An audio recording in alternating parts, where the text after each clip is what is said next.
Break के बाद आपका स्वागत है। कोर ग्रुप के साथ आज मुख्यमंत्री अशोक गहलोत ने वीडियो कॉन्फ्रेंसिंग की। कोरोना और लॉकडाउन पर यहां चर्चा की गई। प्रवासियों की घर वापसी को लेकर के भी यहां चर्चा हुई। वीडियो कॉन्फ्रेंसिंग में सीएस, डीजीपी, सभी कलेक्टर समेत कई आला अधिकारी मौजूद रहे। हर जिले के कलेक्टर से मुख्यमंत्री ने फीडबैक लिया। 3 मई के बाद लॉकडाउन में ढील को लेकर चर्चा की गई। एसीएस उद्योग ने प्रवासी मजदूरों की घर वापसी पर प्रेजेंटेशन भी वहां पर दिया। और हमें आशा है कि ये और अधिक बढ़ती जाएगी, यानी और अधिक दिन लगेंगे पहले के नंबर पर डबल होने में, यानी ग्रोथ रेट स्लो। तो लॉकडाउन में प्रवासी श्रमिकों को अपने घर तक पहुंचाने के काम में आखिरकार गहलोत सरकार सफल होती नजर आ रही है। इसी को लेकर सीएम गहलोत ने ट्वीट भी किया है, जिसमें सीएम ने अन्य राज्यों में फंसे प्रवासी श्रमिक और अन्य लोग जो राज्य सरकार के प्रयासों के चलते जल्द ही घर लौटने का जिक्र किया। साथ ही उन्होंने ट्वीट में यह भी लिखा कि प्रवासियों की वापसी का पीएम के सामने सबसे पहले हमने मुद्दा उठाया है और 6 लाख से ज्यादा प्रवासियों ने वापस आने के लिए रजिस्ट्रेशन भी करवाया है। अन्य राज्यों में फंसे हैं, उनके अंतर्राष्ट्रीय हो गई है। और डिप्टी सीएम सचिन पायलट ने कोरोना वॉरियर्स का आभार जताया है। पायलट ने कहा कि संकट की इस घड़ी में चिकित्सा कर्मी, पुलिस, सफाई कर्मी समेत अन्य लोग मुस्तैदी से काम कर रहे हैं। उन्होंने कहा कि हम जल्द ही कोरोना पर काबू पाएंगे। राजस्थान में कोरोना की महामारी से जो चुनौती बनी है उसका सामना करने के लिए मैं धन्यवाद देना चाहता हूं हमारे डॉक्टर्स का, नर्सेस का, वार्ड बॉयज़ का, हमारे हेल्थ वर्कर्स का, फ्रंटलाइन वॉरियर्स का, पुलिस कर्मियों का, सफाई कर्मचारियों का, हमारे जो इसेंशियल सर्विसेज को सप्लाईज को जो चालू किए वो लोग हैं, वो बहुत खतरा लेकर भी जनसेवा कर रहे हैं, लोगों को सुरक्षित रख रहे हैं। इस मुहिम में उन सबका बहुत अहम योगदान है। मैं सभी की तरफ से आप सब लोगों का धन्यवाद करता हूं और उम्मीद करता हूं कि आने वाले समय में हम सब मिलकर इस कोरोना की चुनौती का सामना कर इसको पराजित करेंगे और एक बार पुनः राजस्थान को स्वस्थ और सुरक्षित बना पाएंगे। लॉकडाउन खोलने पर केंद्र की नई गाइडलाइन के तहत फैसला किया जाएगा, यह कहना है सीएस डीबी गुप्ता का। 3 मई के बाद कैसे होंगे हालात, इन्हीं सब मुद्दों को लेकर सीएस डीबी गुप्ता से एक्सक्लूसिव बातचीत की हमारे संवाददाता प्रेम मीणा ने। देखिए, जहाँ तक ये आपका प्रश्न है कि 3 तारीख से लॉकडाउन हटेगा या किस प्रकार से, किस फॉर्म में रहेगा, ये पहला तो डिसीजन ज़्यादातर पहले केंद्र सरकार की तरफ से आएगा, क्योंकि एक जनरल गाइडलाइन लॉकडाउन की वहीं से दी गई हैं। लेकिन राज्य सरकार को पावर है उसमें कुछ अपने स्तर पर फेरबदलाव करने की, लेकिन उनकी जो कंडीशंस हैं उसको वायलेट किए बगैर। अब इसमें पॉइंट ये आ रहा है कि निश्चित रूप से ये तो लगभग एक स्थिति बनती ही है कि लॉकडाउन में कुछ छूटें आवश्यक रूप से दी जाएंगी, और यही सिलसिला चल रहा है। जब ये मॉडिफाइड लॉकडाउन था, जिसको 2.0 लॉकडाउन कह रहे हैं, उसमें भी काफ़ी छूटें दी गई थी। अब उनके जो हमारे पास रिजल्ट्स आए हैं उसको मद्देनज़र रखते हुए आगामी फैसले किए जाएंगे, और निरंतर इसमें केंद्र सरकार और राज्य सरकार के बीच वार्ता जारी है। लेकिन एक बहुत महत्वपूर्ण फैसला कल केंद्र सरकार को, राज्य सरकारों को प्राप्त हुआ है उनके माध्यम से, जिसमें अभी तक कोई भी एक एडवाइजरी ऐसी नहीं थी जिसमें इंटर स्टेट मूवमेंट को अलाउ किया गया। लेकिन कल पहली बार ये आया है कि जो स्ट्रैंडेड पीपल हैं, कहीं अटके हुए हैं, चाहे वो माइग्रेंट लेबर हो, चाहे वो धार्मिक यात्रा पे गए हुए लोग हों, चाहे स्टूडेंट हों और अन्य व्यक्ति हों, सबको उन्होंने कवर किया है कि जो स्ट्रैंडेड है और आना चाहता है उसके लिए दोनों राज्य मिलकर के व्यवस्था करें, लेने वाला राज्य और देने वाला राज्य। तो उसके लिए पहली बार केंद्र सरकार ने अपनी सहमति दी है। ऑफ कोर्स ये जो होगा प्लान्ड वे में होगा, सोशल डिस्टेंसिंग का पालना करते हुए होगा, बसों के माध्यम से या अपने निजी वाहनों के माध्यम से होगा, और उसके अंदर जो सोशल डिस्टेंसिंग नॉर्म्स हैं उनको मद्देनज़र रखते हुए ये सारा कार्य किया जाएगा। तो ये एक बहुत बड़ा चेंज है पुराने वाले स्टैंड से। अब तक स्टैंड यही था कि इंटर स्टेट मूवमेंट अलाउड नहीं है। प्रदेश सरकार की ओर से जहां प्रवासी राजस्थानियों की घर वापसी में सरकार जुटी हुई है, तो ऐसे में प्रवासी राजस्थानी चिंतित हैं जो ऑनलाइन फॉर्म नहीं भर पा रहे हैं। ऐसे में उन्हें लग रहा है कि इस प्रक्रिया के तहत तो उनकी घर वापसी मुश्किल हो जाएगी। अहमदाबाद से कल से सूचना मिली थी कि आज बॉर्डर पे गाड़ियां लगी हुई है। मेरे पास तो सादा फोन है, मेरे पास तो कोई एप्लीकेशन में डाउनलोड नहीं कर सकता हूँ, तो मैं जैसे तैसे बॉर्डर तक आ गया हूँ। समस्या सर यही है, हम लोग को पास पैसा नहीं है, पैसा सब खत्म हो गया। जो पैसा था हम लोग खा चुके हैं, फिर पैसा भी नहीं है, इसलिए हम लोग गाँव जा रहे हैं। गांव से फोन आया था, बोल रहे थे कि तुम्हारे लिए गाड़ी निकल गई है, राजस्थान के तो बॉर्डर तक गाड़ी आके बॉर्डर तक आता है, तो बॉर्डर तक आए तो ये मना कर रहे हैं। कोरोना से बचने के लिए हर किसी को घर पर रहने की अपील की जा रही है। इसी कड़ी में जयपुर की फैशन डिजाइनर दिव्या गोयल ने भी वीडियो के जरिए लोगों से स्टे होम स्टे सेफ रहने की अपील की है। साथ ही प्रकृति के करीब रहने की भी उन्होंने अपील की।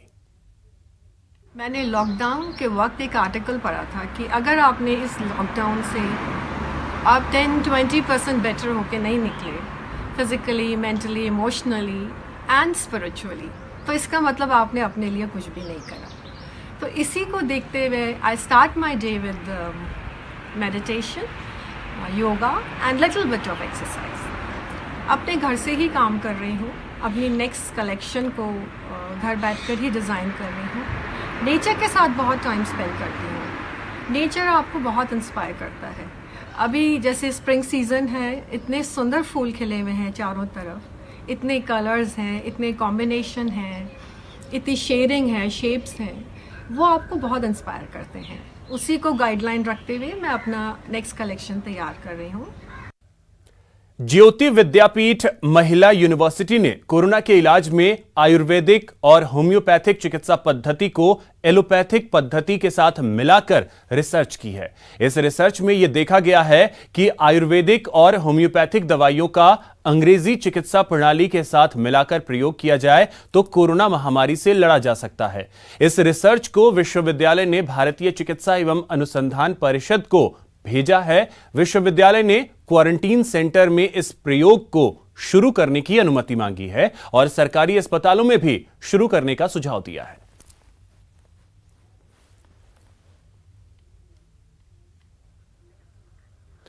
बॉलीवुड के दिग्गज अभिनेता ऋषि कपूर कैंसर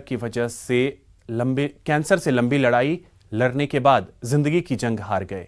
ऋषि कपूर के निधन पर देश की कई बड़ी हस्तियों ने शोक व्यक्त करते हुए उन्हें श्रद्धांजलि दी।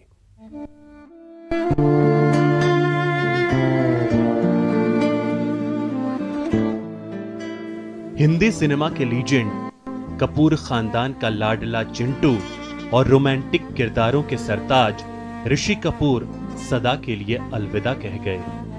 सबको अपनी अदाकारी से दीवाना बनाने वाले दमदार अदाकार जिंदगी की जंग हार गए। अभी इरफान के गम से बॉलीवुड उभरा भी नहीं था कि 24 घंटे में सिनेमा जगत को दूसरा बड़ा सदमा लगा, जिसकी जानकारी सबसे पहले ऋषि कपूर के दोस्त अमिताभ बच्चन ने ट्वीट कर शेयर की, जिसके बाद इस जबरदस्त अभिनेता को बड़ी हस्तियों ने श्रद्धांजलि देने शुरू कर दिए। ऋषि कपूर के निधन पर प्रधानमंत्री नरेंद्र मोदी ने शोक जताते हुए लिखा है, ऋषि कपूर के निधन से स्तब्ध हूं। ऋषि कपूर प्रतिभा के पावर हाउस थे। वो फिल्मों और देश की तरक्की को लेकर हमेशा फिक्रमंद रहते थे। ईश्वर परिवार और प्रशंसकों को दुख सहने की शक्ति दे। वहीं गृह मंत्री अमित शाह ने ऋषि कपूर के निधन पर शोक जाहिर किया। उन्होंने लिखा है, ऋषि कपूर जी का निधन दुखदाई है। वो अपने आप में एक संस्था की तरह थे। उनका जाना हिंदी सिनेमा के लिए अपूर्णीय क्षति है। वो अपनी बेहतरीन अदाकारी के लिए हमेशा याद किए जाएंगे। रक्षा मंत्री राजनाथ सिंह ने ऋषि कपूर के निधन पर ट्वीट कर उन्हें श्रद्धांजलि देते हुए लिखा है, जाने माने फिल्म अभिनेता ऋषि कपूर के निधन से दुखी हूं। उन्होंने अपने अनमोल अंदाज और अदाकारी से अपने प्रशंसकों के दिलों में खास जगह बनाई। दुख की इस घड़ी में मेरे विचार उनके परिवार और प्रशंसकों के साथ हैं। शांति। केंद्रीय सूचना एवं प्रसारण मंत्री प्रकाश जावड़ेकर ने ऋषि कपूर के निधन पर गहरा शोक व्यक्त करते हुए श्रद्धांजलि दी। उन्होंने लिखा है, अभिनेता ऋषि कपूर के आकस्मिक निधन की खबर बहुत ही चौंकाने वाली है। वह न केवल एक महान कलाकार थे, बल्कि एक अच्छे इंसान भी थे। मैं उन्हें श्रद्धांजलि देता हूं और उनके परिजनों, दोस्तों और प्रशंसकों को शोक संवेदना व्यक्त करता हूं। ओम शांति। कांग्रेस नेता राहुल गांधी ने ऋषि कपूर के निधन पर दुख व्यक्त किया है। उन्होंने लिखा है, यह हफ्ता भारतीय सिनेमा के लिए काफी दुख देने वाला है। एक और लीजेंड ऋषि कपूर आज हमारे बीच से चले गए, एक शानदार अभिनेता जो हर पीढ़ी के लिए प्रेरणादायक थे। राजस्थान के मुख्यमंत्री अशोक गहलोत ने ऋषि कपूर के निधन पर संवेदना व्यक्त की। उन्होंने लिखा है, जाने माने अभिनेता ऋषि कपूर का निधन हो गया है। यह उनके परिवार, दोस्तों और प्रशंसकों के लिए एक दुखद खबर है। उनके करीबियों के प्रति मेरी हार्दिक संवेदना है। संभव है कि उन्हें इस सबसे कठिन समय में ताकत मिले। उन्हें हमेशा उनकी दमदार भूमिकाओं के लिए याद किया जाएगा। महानायक अमिताभ बच्चन ने ऋषि कपूर के निधन पर गहरा शोक व्यक्त किया। उन्होंने अपने दोस्त और रिश्तेदार ऋषि कपूर के निधन पर शोक जाहिर करते हुए लिखा है, वो गए, ऋषि कपूर गए, उनका निधन हुआ, मैं टूट गया हूं। स्वर साम्राज्ञी लता मंगेशकर ने भी ऋषि कपूर के निधन पर शोक व्यक्त करते हुए लिखा है, ऋषि जी के निधन से मुझे बहुत दुख हो रहा है। उनके जाने से फिल्म इंडस्ट्री की बहुत हानि हुई है। ये दुख सहना मेरे लिए बहुत मुश्किल हो रहा है। भगवान उनकी आत्मा को शांति प्रदान करे। ऋषि कपूर के निधन पर बॉलीवुड सुपरस्टार अक्षय कुमार ने दुख जाहिर किया है। उन्होंने लिखा है, ऐसा लगता है कि हम एक बुरे सपने के बीच हैं। ऋषि कपूर के जाने से बड़ा झटका लगा है। ये दिल तोड़ने वाला है। वो महान थे, एक शानदार दोस्त थे। बॉलीवुड अभिनेता सनी देओल ने भी ऋषि कपूर के निधन पर शोक जाहिर करते हुए उन्हें श्रद्धांजलि। तो फिलहाल इस बुलेटिन में इतना ही, लेकिन आपको बताएं कि कोरोना को लेकर कोई कंफ्यूजन ना रहे, लोगों को सही और पूरी जानकारी मिले। इसी वजह से न्यूज 18 ने कोरोना कंट्रोल रूम बनाया है, जहां पर हम दर्शकों के मन में उठ रहे सवालों के जवाब अपने एक्सपर्ट और डॉक्टर के जरिए देने की कोशिश कर रहे हैं। इसी कड़ी में आज हमारे साथ जुड़े दिल्ली के सांस रोग विशेषज्ञ डॉक्टर MS कंवर, जिन्होंने दर्शकों के सवालों के जवाब दिए और सभी आशंकाओं को दूर किया।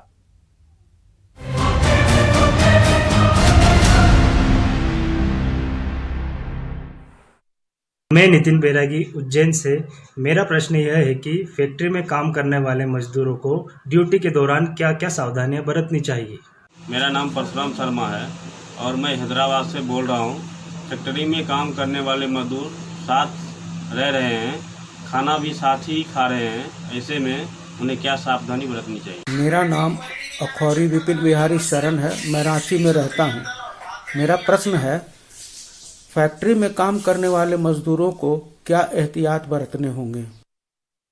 अब फैक्ट्रियां खुलनी शुरू हो जाएंगी तो जाहिर है कि मजदूर लोग इकट्ठा वहाँ पे काम करेंगे। कई लोग तो शेड्स के नीचे काम करते हैं, कई लोग बंद कमरों में, बड़े बड़े हॉल्स होते हैं वहाँ पे काम करते हैं, और रहते भी कमरों में जहाँ एक एक कमरे में कई मजदूर होते हैं। तो उनको सोशल डिस्टेंसिंग तो बिल्कुल बना के रखनी पड़ेगी। मास्क हर वक्त पहन के रखना पड़ेगा, चाहे दिन हो चाहे रात हो।